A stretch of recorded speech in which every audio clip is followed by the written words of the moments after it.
So I imagine, like, every morning when you wake up personally, do you do, like, a certain regimen of breath work and things of that nature? You know what? I don't actually do much in the morning. I've just come back from the gym. I just ran out of the sauna, so I'm still sweating. So, like a lot of what I do is I do a lot of stretching. I'm stretching the rib cage. I've got little devices around the room that make my diaphragm stronger. So I'm, for people that are listening, I'm blowing into devices that are making the diaphragm stronger.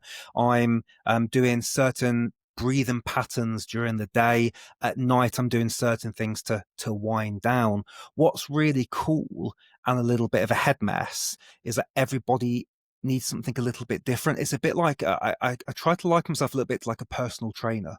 And if I was to work with one client versus another, well, they've both got very different starting positions and they've got different goals that they're trying to get to as well. And so my job as the breath coach is to figure out, okay, we're starting here, we're trying to get here. And so your journey might be a little different to mine, to somebody else's. There are universal basic principles that should exist, like nose breathing.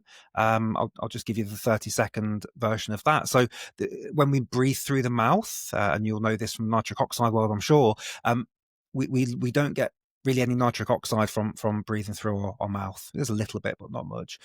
It's a lot of airway trauma that happens when we breathe through the mouth, and we're teaching a course on this at the moment, actually. Just by breathing through the mouth a little bit at night, it can actually prevent you from getting into the deeper levels of sleep and staying there.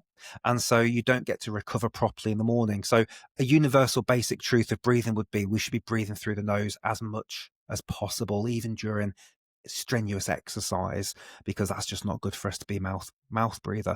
But once we get past some of those universal basic principles, a bit like eat vegetables, get good sleep, then it starts to get in the nuance, and that's where this job gets really cool, because everybody's looking for a different outcome and they're starting from a different position. And part of what we do here is we try and figure out, like, how do we get them there.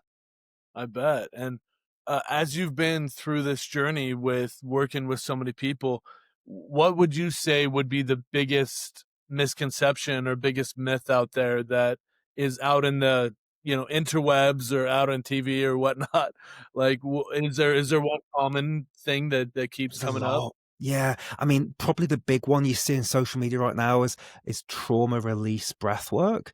And this is a very murky field, So if you hyperventilate for long enough, there's a really good chance that you're going to start to cry and you're going to get some sort of emotional shift.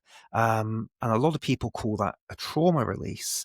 But the more that I dig into that, I don't really know what that means. I don't know how you release a trauma. Like, what, is it gone forever? Where does it go? So there's a lot of stuff on this, but if you were to type that into Google, you'd get a lot of Instagrams of people screaming and crying and smacking and tapping. And it looks, from an Instagram perspective, it looks fascinating. But we've gone down more of a gentle route, which is let's just get your body breathing properly. Let's get you to a place where you can sleep properly. Let's get to the place where your nervous system calms down. We can do that sort of breath work. And I can talk to you all day about that. I've done breath work in hot water, face down with a snorkel, with the womb noise playing at me. So I've done all these sorts of hyperventilation, emotional release breathing exercises. But generally, I would say most people listening to this podcast probably just need to slow down. The nervous system probably needs a little bit of soothing, a little bit of balance. And we don't need to go through and relive trauma and experience big emotional outbursts to get there. We can actually do it a lot more gently.